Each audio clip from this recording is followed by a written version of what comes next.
Welcome to Blue Talks.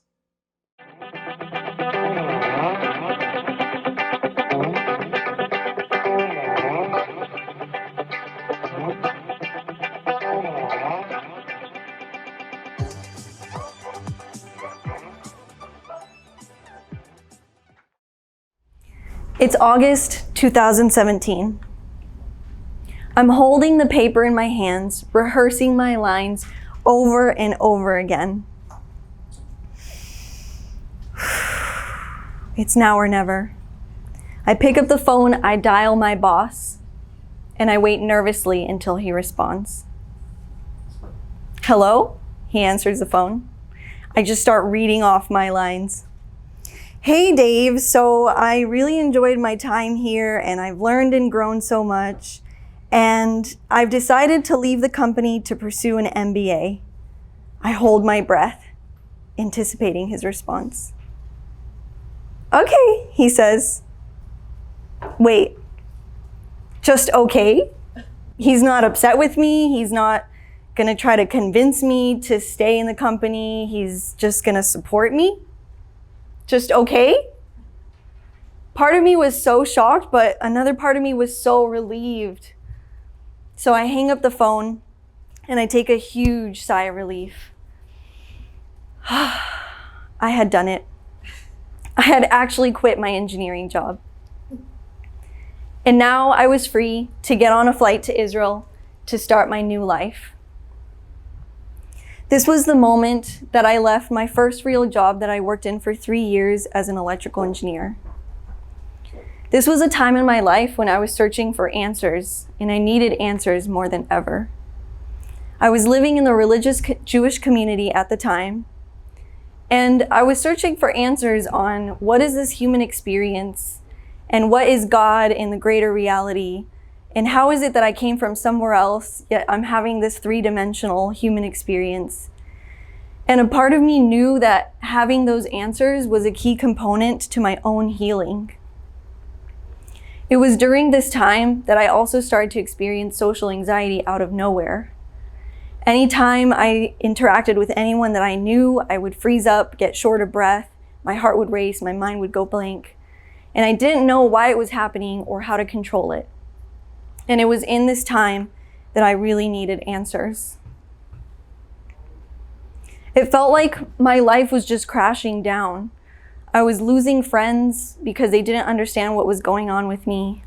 I was in the religious community and I felt like everyone was just talking about me and judging me and criticizing me. And on top of all of that, I was in this job that I didn't really feel like it was my true passion. And I just couldn't bring myself to dedicate myself day in and day out to this job that wasn't truly fulfilling to me.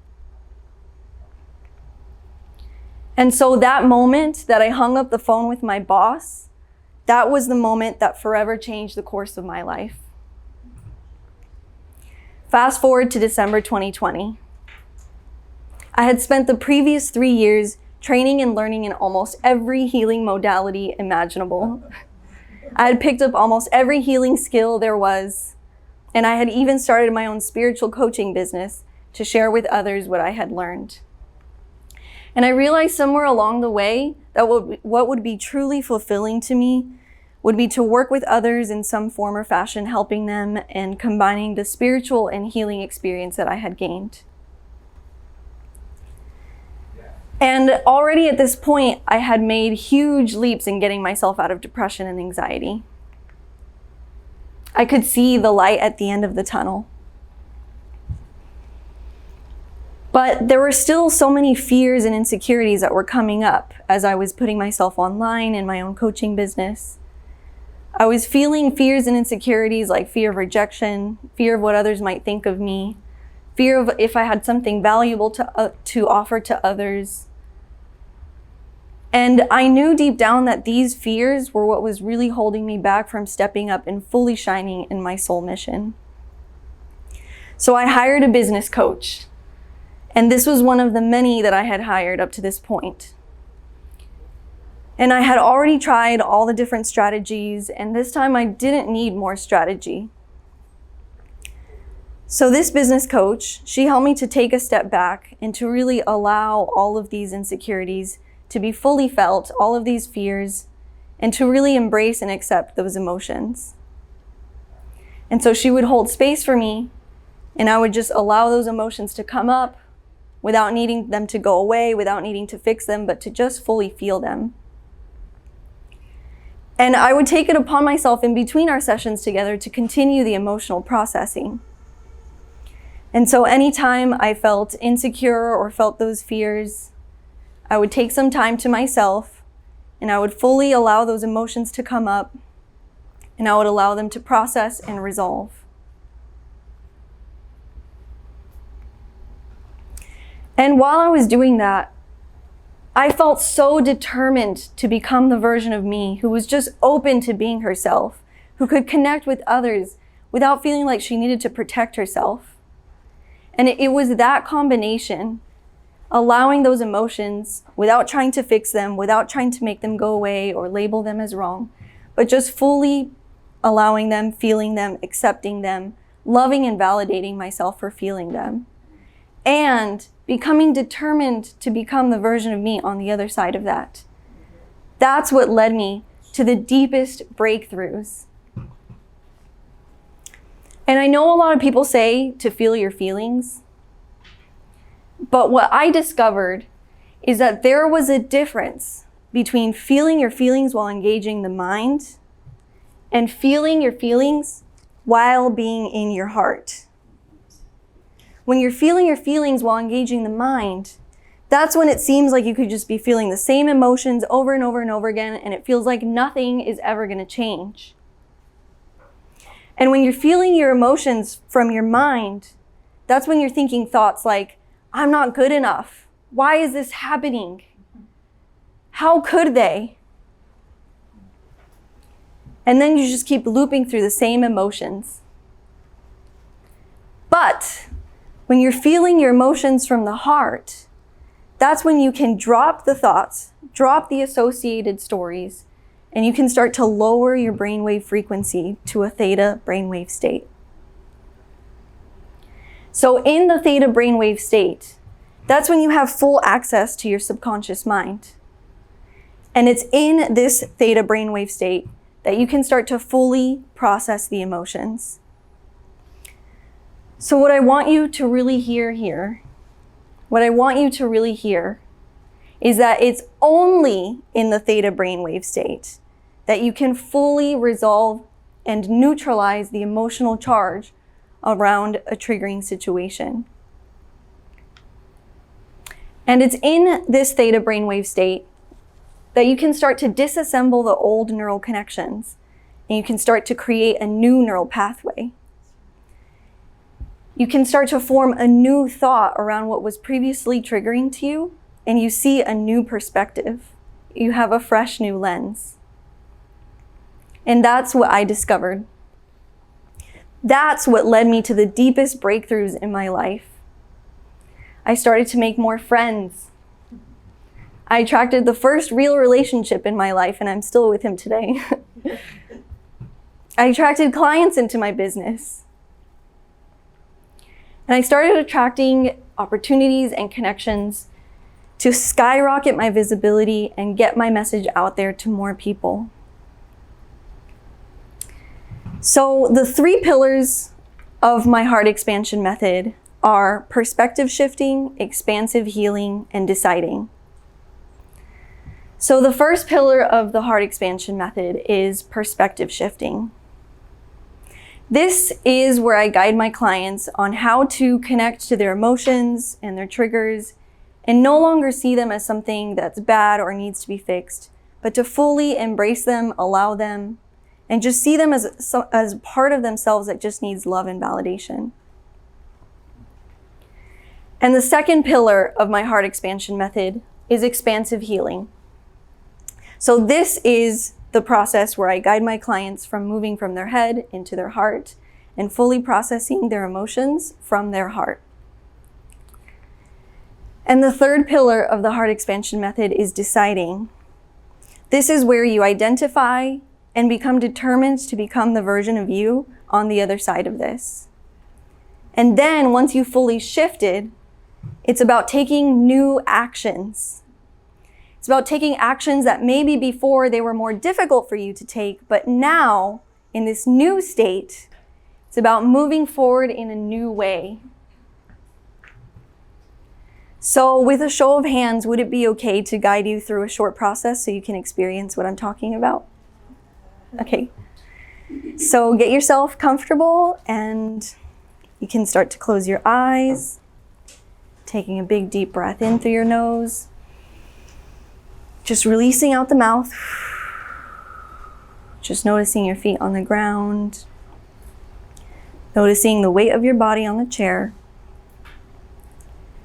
As you continue to breathe in through the nose and out through the mouth, you can start to bring your awareness to the top of your head. And as you breathe, you can just slowly shift your focus down past your eyes, down past your nose, past your jaw, down your neck, down your shoulders, and landing here in the center of your chest, in your heart center. You can just imagine your body start to loosen and relax, sinking deeper into your body. And as your attention is here in the center of your chest, in your heart center, you can invite your heart center to open, just knowing that by consciously intending that your heart center is starting to open, just feeling that space in your heart center start to expand. And from this place, you can bring to your awareness a recent situation where you might have had an emotional charge, something might have bothered you, just a small thing. But as you bring to your awareness that recent experience, you can just replay the story until you start to feel that emotional charge. And once you do, you can drop the story, drop what happened, drop the thoughts around it, and just hold that feeling here in your heart center. You can take a big deep breath in through your heart center and breathing out. And just giving yourself permission to feel safe in this moment, to allow more of that emotion to come up. Allowing yourself to feel more of it, noticing if there's any tension in your body. And as you become aware of it, you can just breathe into that space and allow more of this emotion to come up. And if you notice your awareness shifting back to the top of your head, you can just slowly start to shift it down back to your heart center. And just fully allow this emotion to be felt. And as you're with this emotion, you're just loving it and accepting it, not needing it to go away, not needing to fix it, but just being here with it. Knowing that it represents a part of you that just needs love and validation. And as you fully allow this emotion, you're giving that part of you that love and validation that it needs. And as you allow this emotion, you can identify who you would become on the other side of this.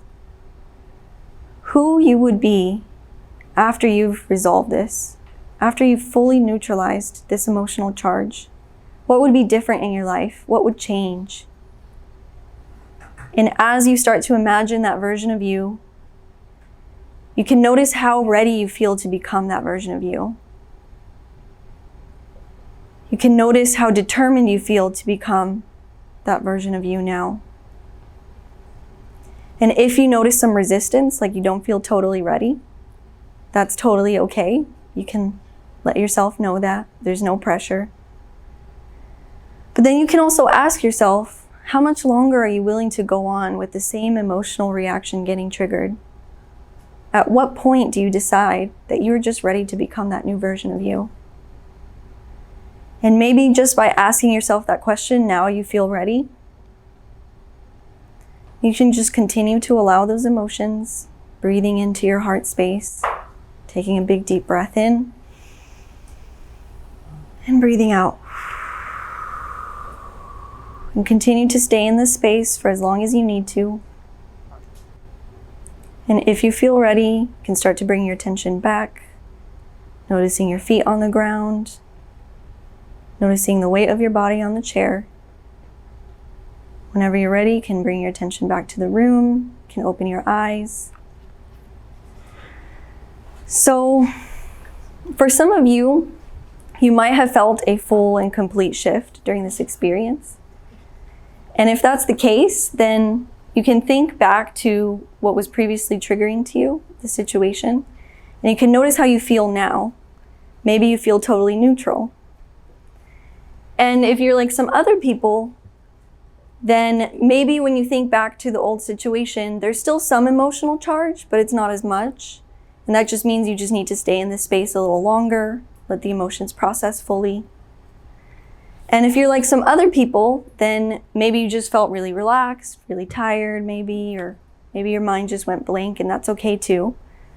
That just means you process emotions a little differently. For some people, it's better to just talk it out with someone, maybe write it out. But whatever you need to do to start to allow those emotions to flow. And the same principles apply, right? Like not needing those emotions to go away, not needing to fix them, just fully expressing them without holding back. And then while you do that, identifying who you would be on the other side of that. Who would you become as a result of resolving this? What would change in your life? And how ready do you feel to become that version of you? So what I really want you to take away from this is that you don't have to go on living with the same emotional reactions going unresolved.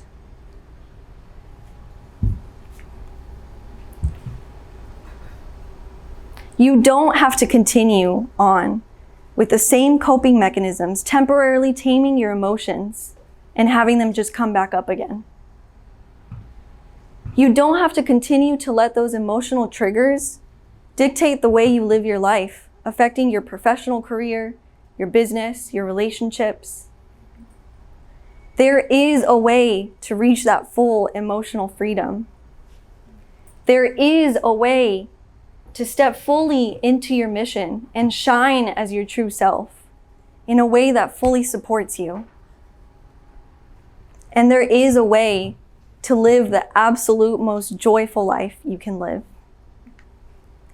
My name is Michall J Medina, spiritual and mindset coach. You can find me on Facebook and Instagram at Michall J Medina and at my website at michalljmedina.com. Thank you.